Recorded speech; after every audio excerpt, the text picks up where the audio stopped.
మనం చూస్తూ ఉంటాం, ఒక గ్రామానికి సర్పంచ్ అయితే చాలు వాళ్ళు చేసే హడావడి అంతా ఇంత కాదు.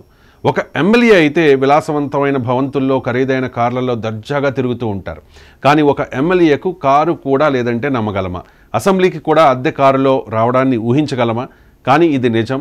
ఇలాంటి విషయాల్ని మనం అరుదుగా చూస్తూ ఉంటాం. అతి సామాన్య వ్యక్తి, ఎన్నికల్లో ఖర్చు పెట్టుకోవడానికి కనీసం ₹1,00,000 కూడా లేని నాయకుడు జనసేన పార్టీలో టికెట్ పొంది ఆర్థికంగా బలమైన సిట్టింగ్ ఎమ్మెల్యే భార్యనే ఓడించిన పరిస్థితి. ఈ ఎన్నికల్లో పోలవరం నియోజకవర్గంలో జనసేన పార్టీ అభ్యర్థిగా చిర్రి బాలరాజును అధినేత పవన్ కళ్యాణ్ ప్రకటించగానే అంతా విస్తుపోయారు. ఆర్థికంగా బలహీనమైన వ్యక్తికి టికెట్ కేటాయించి పవన్ కళ్యాణ్ తప్పు చేశారనే అభిప్రాయాన్ని కూటమి పార్టీ నేతలే వ్యక్తం చేశారు. Janasena party, Bharatiya Janata party, Telugu Desam party ఈ 3 పార్టీలు కలిసి కూటమిగా వెళ్ళాయి కాబట్టి మనం ఎక్కువ స్థానాల్లో గెలవాలంటే గెలుపు గుర్రాలకే అవకాశం ఇవ్వాలి అని చెప్పి 3 పార్టీల అధినేతలు కూడా కలిసి కూర్చుని చర్చించుకున్న పరిస్థితి. ఈ నేపథ్యంలో చిర్రి బాలరాజుకి అక్కడ టికెట్ ఇస్తే గెలవరేమో, ఆయనకంత ఆర్థిక బలం లేదు అండ్ ఏ రకంగా గెలుస్తారు, అనవసరంగా అక్కడ సీట్ కోల్పోవాల్సి వస్తుంది అని చెప్పి చాలామంది పవన్ కళ్యాణ్కి చెబితే మరి పవన్ కళ్యాణ్ ఒకే విషయం చెప్పారు మొదటి నుంచి, వ్యూహం నాకు వదిలేయండి నేను చూసుకుంటాను అని చెప్పి. మరి పవన్ ఏ లెక్క వేశారో కానీ ఆ లెక్క వర్కౌట్ అయింది. పవన్ అప్పుడు తప్పు చేశారన్న వాళ్ళు తర్వాత వాళ్ళ అభిప్రాయాన్ని కూడా మార్చుకున్న పరిస్థితి. అప్పుడు సర్వేలన్నీ కూడా చెప్పాయి వైఎస్ఆర్ కాంగ్రెస్ పార్టీ అభ్యర్థి తెల్లం రాజ్యలక్ష్మి గెలుపు నల్లేరు మీద నడక అని. సో సర్వే సంస్థలన్నీ కూడా చిర్రి బాలరాజు వైపు ఎట్టి పరిస్థితుల్లోనూ మొగ్గు చూపలేదు.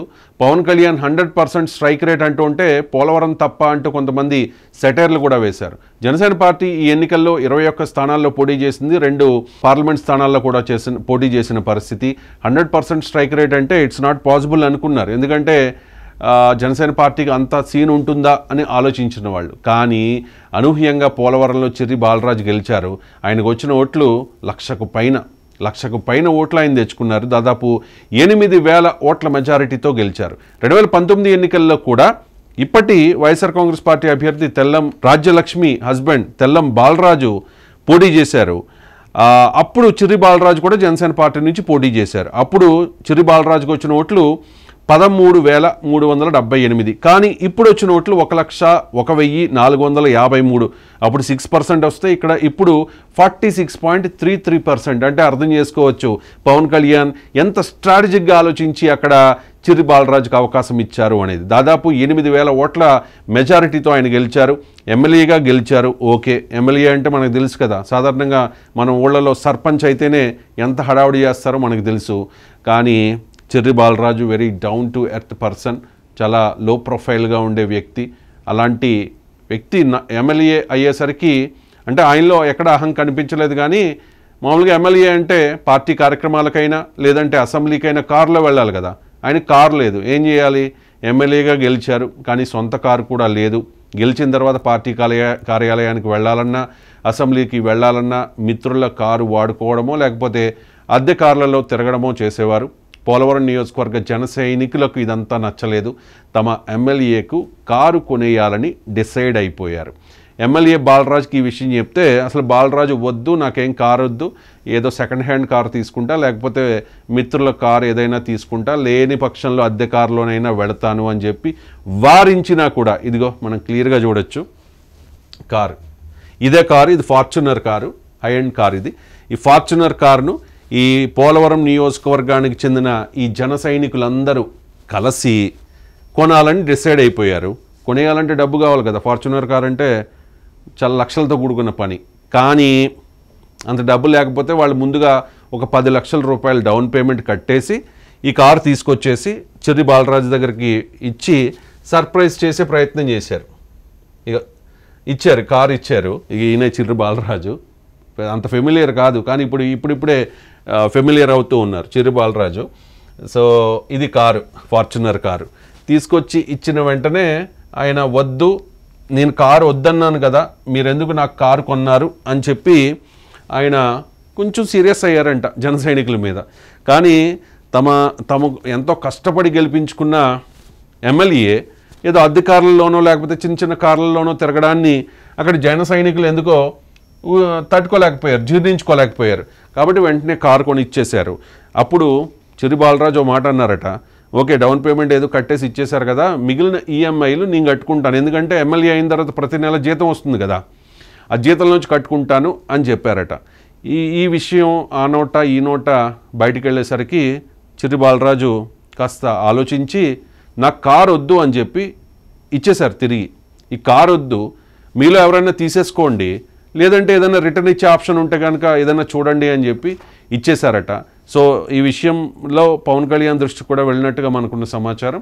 సో జన సైనికులు చాలా ఉత్సాహంతో తమ అభిమాన ఎమ్మెల్యే, కష్టపడి గెలిపించుకున్న ఎమ్మెల్యే, చాలా అతి సామాన్య స్థాయి నుంచి ఎమ్మెల్యే స్థాయికి గట్టి వైసీపీ ప్రత్యర్థిని ఎదుర్కొని పోరాడి నిలిచిన నాయకుడికి జన సైనికులందరూ కలిసి ఇలా కారు ఇవ్వాలి అనుకోవడాన్ని పవన్ కళ్యాణ్ అయితే చాలా పాజిటివ్గా తీసుకున్నారు. బట్ ఇది ఏ రకంగా వెళ్తుందంటే జన సైనికులందరి దగ్గర కారు తీసుకున్నాడు ఎమ్మెల్యే అనే ఒక నెగిటివ్ ఇది వెళ్లకుండా ఉండడానికి చిర్రి బాలరాజు చాలా వ్యూహాత్మకంగా వ్యవహరించారని చెప్పాలి. ఈ కారును జన సైనికులకు తిరిగి ఆయన ఇచ్చేశారు. ఈ కారులో అయితే చిర్రి బాలరాజు తిరగాలని అనుకోవడం లేదు. ఇది Fortuner car, high end car, EMI కట్టుకుంటాను అని కూడా ముందు చెప్పారట.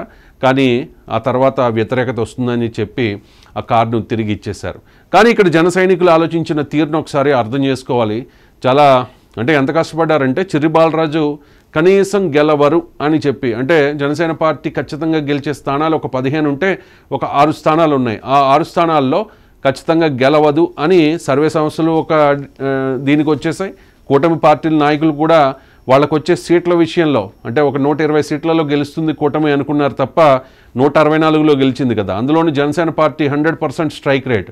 అసలు ఎట్టి పరిస్థితుల్లోనూ పోలవరంలో గెలవదు, చిర్రి బాలరాజు గెలవలేరు అని చెప్పి అందరూ మేధావులందరూ కూడా, సెఫాలజిస్టులు అందరూ కూడా చెప్పిన పరిస్థితి. నిజంగా చిర్రి బాలరాజు గెలవడం అనేది, అందులోనూ ఆర్థికంగా బలమైన వైఎస్ఆర్ కాంగ్రెస్ పార్టీ అభ్యర్థిని ఓడించారు చిర్రి బాలరాజు, ఇది ఒక రికార్డుగా చెప్పుకోవాలి. కానీ కారు కూడా లేకుండా అసెంబ్లీకి వెళ్ళడం, కారు కూడా లేకుండా లేకపోతే అద్దె కారులో ఆయన పార్టీ కార్యాలయాలకు వెళ్ళడం కొంతమంది జన సైనికులకు నచ్చలేదు. వెంటనే వాళ్ళందరూ కూడా ఉత్సాహము లేకపోతే ఆవేదనో బాధో లేకపోతే అత్యుత్సాహమో వాటెవర్ ఈ కారు కొనేసి చిర్రి బాలరాజుకి ప్రజెంట్ చేశారు, సర్ప్రైజ్ ఇచ్చారు. ఆ షాక్లో ఆయన వాస్తవంగా ఇది ఆయన చిర్రి బాలరాజు తీసుకున్నారు కూడా ఈ వెహికల్కి సంబంధించిన కీసు అండ్ దానికి సంబంధించిన ఎవ్రీథింగ్ ఆయన తీసుకున్నారు. బట్ ఆ తర్వాత ఆలోచించారు ఇలా కారు తీసుకోవడం కరెక్ట్ కాదు, ఇది వ్యతిరేకత దారితీస్తుంది, జన సైనికులతో ఖర్చు పెట్టించి వాళ్ళతో ఒక 10 లక్షల డౌన్ పేమెంట్ కట్టించి ఒక అపప్రద వస్తుందనే ఉద్దేశంతో చిర్రి బాలరాజు ఆ కారును తిరిగి జన సైనికులకి ఇచ్చేశారు. సో ఇది కారు లేకుండా కూడా అసెంబ్లీకి వెళ్ళిన చరిత్ర చిర్రి బాలరాజుకి దక్కుతుంది. సాధారణంగా మనం చూస్తూ ఉంటాం ఎక్కడో ఒరిస్సాలోనో లేకపోతే నార్త్ ఈస్ట్ స్టేట్స్లోనో అక్కడ ప్రజాప్రతినిధులు చాలా తక్కువ లో ప్రొఫైల్ ఉంటూ ఉంటారు, పెద్దగా డబ్బున్న వాళ్ళు ఉండరు అక్కడ. అటువంటి ఏరియాల్లో మోటార్ సైకిల్ మీద వెళ్ళడమో అసెంబ్లీకి, లేదంటే బస్సుల్లో వెళ్ళడమో అలాంటి చాలా అంటే మనం చూసాం కదా ఒరిస్సా సీఎం మాచి, ఆయన చాలా down to earth person, very low profile. వాళ్ళ ఇంటికి ఆయన ముఖ్యమంత్రిగా బాధ్యతలు స్వీకరించిన తర్వాత వెళితే మీడియా ఒకసారిగా ఫోకస్ చేసింది అక్కడ ఉన్న పరిస్థితిని. సో అలాగే చిర్రి బాలరాజు కూడా చాలా అంటే నలుగురితో కలిసి ఉండే వ్యక్తి, నలుగురిలో ఒక వ్యక్తి. నిన్న మొన్నటి వరకు వీళ్ళందరితో కలిసి కూర్చుని సరదాగా మాట్లాడుకున్న వ్యక్తి. ఒక్కసారిగా పవన్ కళ్యాణ్ మంచి అవకాశం ఇచ్చారు. సో ఆ అవకాశాన్ని ఉపయోగించుకుని వీళ్ళ మద్దతుతో అక్కడ టీడీపీ క్యాడర్ కూడా సపోర్ట్ చేసింది, బీజేపీ క్యాడర్ కూడా సపోర్ట్ చేసింది. వీళ్ళందరి మద్దతుతో ఈ రోజున ఎమ్మెల్యే అయ్యారు. కానీ చాలా అభిమానం చూపించారు వీళ్ళందరూ కూడా చిర్రి బాలరాజుకు చాలా సపోర్ట్ చేశారు. వాళ్ళందరూ కూడా మిత్రులు చాలామంది ఉన్నారు, శ్రేయోభిలాషులు ఉన్నారు, కొంతమంది బంధువులు ఉన్నారు.